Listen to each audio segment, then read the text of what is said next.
Good morning, good evening, good afternoon, and remember that context is everything. Context is everything. Media Network, founder and CEO, John Michael Monroy, the Ambient Classroom, considering changing the name to Ambient Classroom, getting rid of the "the." But the reason why I'm doing this segment of Ambient Classroom is because I'm reading this textbook cover to cover for you, the listener, but also for me. Because for one thing, I'm not very good at reading out loud. I'm not good at reading in general. Two, I want to learn about history. What better way to do it than reading a textbook that's outdated 22 years? This book was published in 2001. Well, let's enough chit chat. Let's get into it. Because we yesterday started talking about the Americas. Am I interested in this chapter? Yeah. Yesterday, the Olmecs, 1400 to 500 BC on Mexican Gulf Coast. We don't know much about them. They had lavish tombs found of priests and aristocrats, giant 40-ton stone heads that were moved from far-off quarries without the invention of the wheel. Pretty weird. Then the Mayans, but it says Mayas. An interesting thing that this textbook does, the Mayas. They say M-A-Y-A-S, so I'm writing it that way because that's how the textbook writes it. 300 to 900 A.D., most of modern day Central America they occupied. They had 60 ornately designed city-states. It's pretty bizarre. And they were powerful traders of honey, cocoa, cotton, cloth, and feathers. They used hieroglyphic writing, and they have sacred books that are written on bark that are housed in European museums. 365-day calendar they invented, and a 260-day calendar that calculated Venus. It was based off of Venus. Mayan languages still spoken in some parts of Guatemala and southern Mexico. And then on to the Aztecs, which were a little bit shorter lived, something like 1300 to 1520. Aztec culture, advanced society, who settled Tenochtitlan, which is modern-day Mexico City, based off of a sign that the nomadic people found in this kind of like flatlands with some water in it. And they thought, you know what, if we see this sign, we're going to build a city. And they did see the sign. The sign was an eagle on a cactus with a snake in its mouth. And they saw that, and they said, you know what, we're going to build a massive city here. Pretty impressive when you look at illustrations of it. But who knows the truth? I'm just trusting. They created chinapas, which is an interesting invention. Chinapas are on reed basins, a reed base, floating, anchored down on shallow lake. So a reed basin floating atop a shallow lake that's anchored down to the floor of the lake. With like sod, they'd grow crops on it. And there would be like canals in between them. So picture like just a grid of these chinapas in this shallow lake where they would grow crops to support the city. Bizarre invention, very interesting, probably very cool to see. The slaves could own land and buy their freedom. They had written laws in school for the noble children. And all three of these societies that I've just mentioned practiced human sacrifice. Probably not a good thing. They're all gone as well. Section 2. And we're reading till we're done with the section. No questions asked. Section 2, the world of the Incas. Incas. setting the scene. The Sepa Inca lifted a golden cup to the rising sun, a gesture to honor the divine ancestor. Who? The Sepa Inca lifted a golden cup to the rising sun, a gesture to honor his divine ancestor. He then entered a temple where sunlight glinted off the golden statues along the walls. A priest placed a bundle of fibers on the altar. With a copper mirror, he directed magical power of the sun rays to explode the fiber into flame. The other rituals followed. Priests sacrificed a llama and prayed for success in the coming year. When the ceremonies ended, horns blared the news of crowds outside the temple. News to the crowds outside the temple. A shout rose. Haile! Victory! Reed pipes and flutes echoed the joy as people prepared for a day of fasting and dancing. This ceremony, honoring the sun god, took place each year in Cuzco, capital of the Incan Empire in Peru. By the early 1500s, the Incas, like the Aztecs, ruled a mighty empire. Early peoples of Peru. Western South America includes a wide variety of climates and terrains.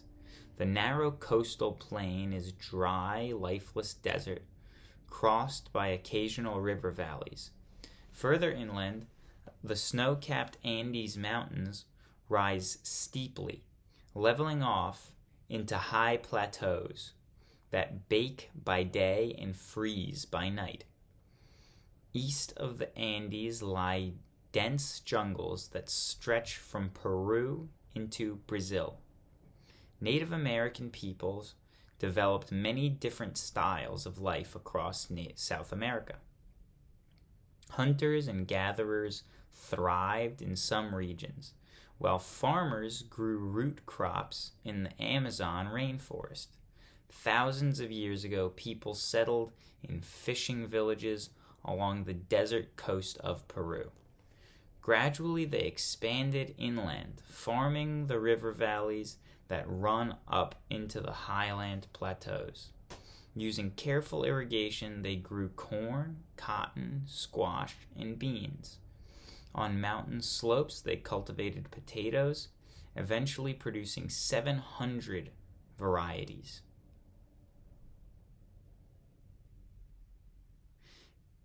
In high plateaus, they domesticated the llama and the alpaca. Like the Mayas, they built large ceremonial centers and developed skills in pottery and weaving. I'm starting to think, is Maya, M-A-Y-A, referring to them as Maya, like referring to Asiatic folk as Orientals, a slur that we've recently decided is a slur? Because this is 2001, and I'm using the word Maya, but I've never heard the word Maya. I've only heard Mayan, the Mayan civilization, not the Maya civilization, which is being used in a mainstream history textbook from 2001. Hey, what do I know? I'm just talking out loud. Chavin, subheading, C-H-A-V-I with an accent, N, Chavin. Through painstaking work at many sites, and this is Early Peoples of Peru, the heading. Through painstaking work in many sites, archaeologists have pieced together a chronology of various cultures that left their mark on the region. The earliest of these was Chavin. Was the Chavin culture, named for the ruins at Chavin de Huantar in the Andes. Chavin de Huantar in the Andes. There, about 850 BC, people built a huge temple complex Stone carvings and pottery show that the Chavin people worshipped a ferocious-looking god, part jaguar and part human, with a grinning cat-like feature. The arts and religion of the Chavin culture influenced later peoples of Peru. Subheading: the peoples of Peru. Mochica. Between about 100 AD and 700 AD, the Mochica people forged an empire along the arid north coast of Peru. The Mochica were skilled farmers, developing methods of terracing. The Mochicas were skilled farmers developing methods of terracing, irrigation, and fertilization of the soil. Their leaders built roads and organized networks of relay runners to carry messages, ideas that Incas would later adapt. Remains of the Mochica cities and temples dot the land. To build one temple, workers had to produce 130 million sun-dried adobe bricks. The people perfected skills in textile production, gold work, and wood carving. They produced remarkable pots decorated with realistic scenes of daily life. On these painted vases, helmeted warriors go into battle, musicians play pipes and drums, and women weave textiles on small, portable looms. Interesting. Nazca. This is a subheading under the peoples of Peru. Nazca. Nazca. Many other cultures left tantalizing clues to their lives and beliefs. In southern Peru, the Nazca people etched glyphs in the desert. A glyph is a pictograph or other symbol carved into a surface. Nazca glyphs include straight lines that run for miles, as well as giant figures of birds, whales, and other creatures. These figures may have been family symbols or part of an ancient calendar. For more than 2,000 years, diverse civilizations rose and fell in Peru. Then, in the mid-1400s, the Incas emerged from high in the Andes. Incan armies rapidly conquered the empire that stretched 2,500 miles down the Andes and along the Pacific coast.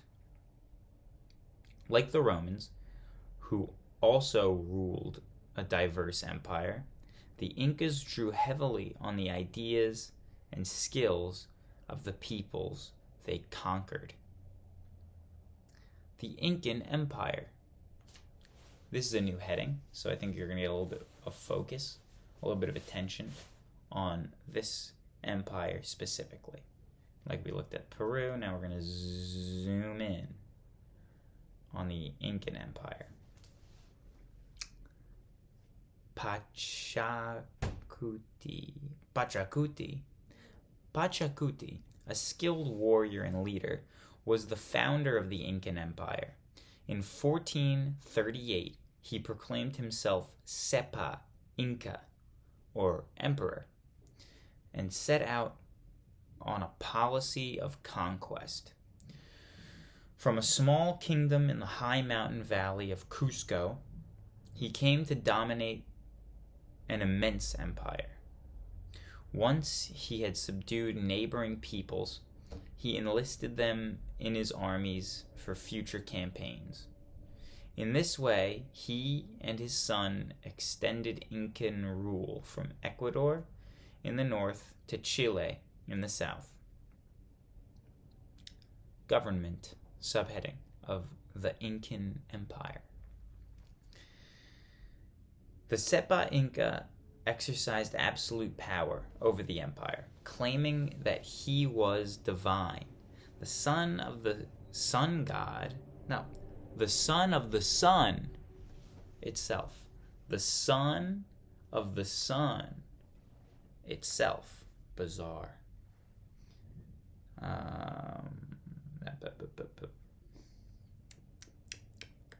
The Sepa Inca, the emperor, claimed that he was the son of the sun.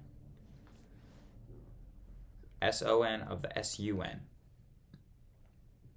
He was also the chief religious leader.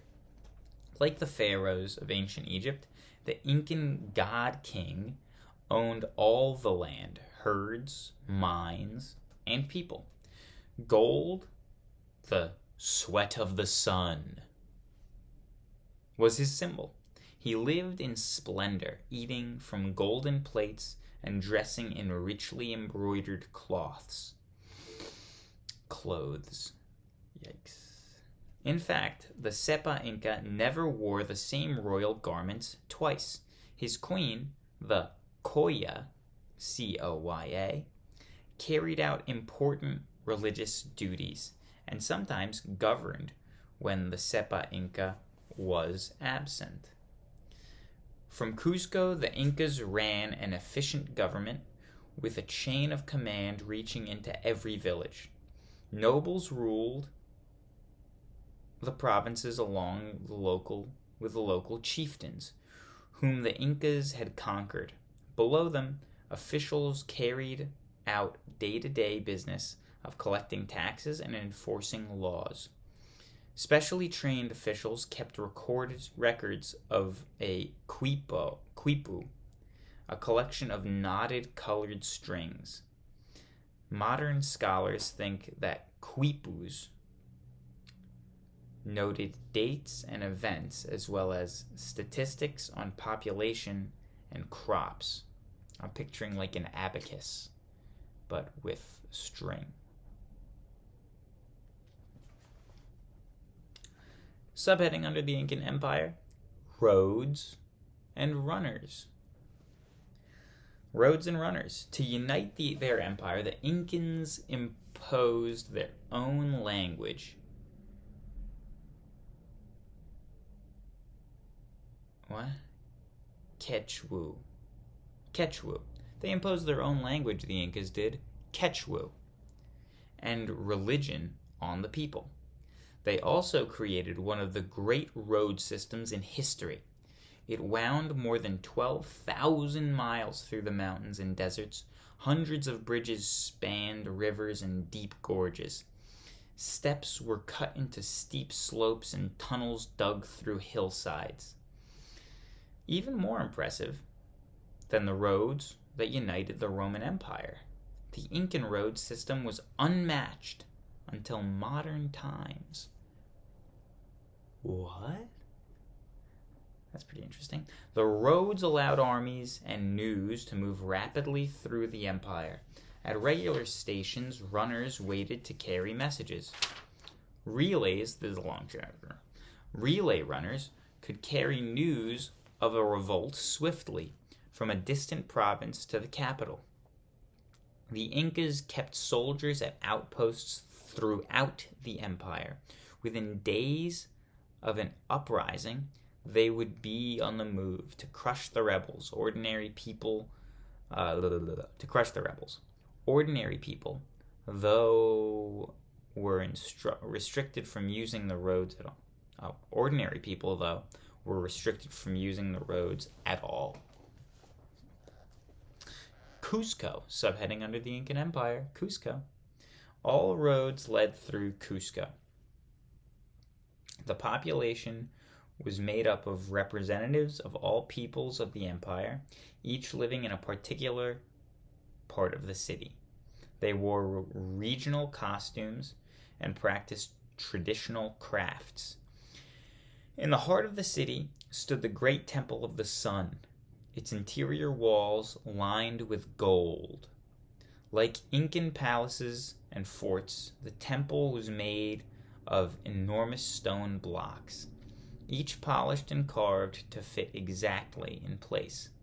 The engineering was so precise that although no mortar was used to hold the stones together, Incan buildings survived severe earthquakes. Interesting, interesting, interesting. Now we just hit the 20-minute mark. We're going to keep going. I think we're going 26, 27 minutes here, so bear with me. New heading, daily life. The Incas strictly regulated the lives of millions of people within their empire. People lived in close-knit communities called Aylus. Ayllus. Aylus. Leaders of the Aylu carried out government orders, assessing jobs of each family and organizing the community to work the land. Government officials arranged marriages to ensure that men and women were settled at a certain age. Subheading: Farming. Farmers expanded the step terraces built by earlier peoples. On steep hillsides, they carved out strips of land to be held in place by stone walls. These terraces kept rains from washing away the soil and made farming possible in places where flat land was scarce. That's why they do that. That makes sense. Farmers had to spend part of each year working land for the emperor and the temple as well as, Farmers had to spend part of each year working land for the emperor and the temples as well as for their own communities. All land belonged to the Inca, but cultivation of the crops were allotted to specific groups of people or for particular purposes. The government took possession of each harvest, dividing it among the people and storing part of it in case of famine. New subheading: metal working. The Incas were the best metal workers in the Americas. They learned to work and alloy or blend copper, tin, bronze, silver, and gold. While they employed copper and bronze for useful objects, they used precious metals for status of They used precious metals for statues of gods and goddesses, eating utensils for the aristocrats, and decorations. So they used like gold and silver and all that for eating utensils and statues of the gods. Medical achievements. This is a new subheading as well, under daily life in the Incan Empire. Medical advances. The Incas developed some important medical practices, including surgery on the human skull. In such operations, they first cleaned the operating area and then made the patient unconscious with a drug. Procedures much closer to the use of modern antiseptics and anesthesia than anything practiced in Europe at the time. What? Like, what do they mean they did procedures on the skull? Did they go in? Or they just do, like, stitches on the head or something? Bizarre. The Incas. New subheading. And final subheading. Religion. Like other early peoples, the Incas were polytheistic, worshipping many gods linked to the forces of nature. People offered food, clothing, and drink to the guardian spirits of the home and the village. Religion was tied to the routines of life. Each month had its own festival, from the great ripening and the dance of the young maize to the festival of the water. Festivals were celebrated with ceremonies, sports, and games. A powerful class of priests served as the gods. A powerful class of priests served the gods, celebrating their special festivals and tending to their needs. Chief among the gods was Inti, I-N-T-I, Inti, the sun god. His special attendants, the chosen women, were selected from each region of the empire. During years of training, they studied the mysteries of the religion, learned to prepare ritual food and drink, and made the elaborate wool garments worn by the Sepa Inca and Coya, Sepa Inca being the emperor, Coya being his wife. At the end of their training, most of the chosen women continued to serve the sun god. Others, however, joined the Incas' court or married nobles. Looking ahead. At its height, the Incan civilization like most Middle America, was the center of learning and political power. Then, in 1525, the Emperor Huayna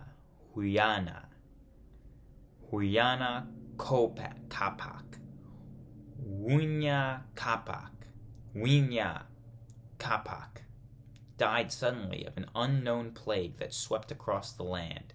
As he had not named a successor, civil war broke out between two of his sons.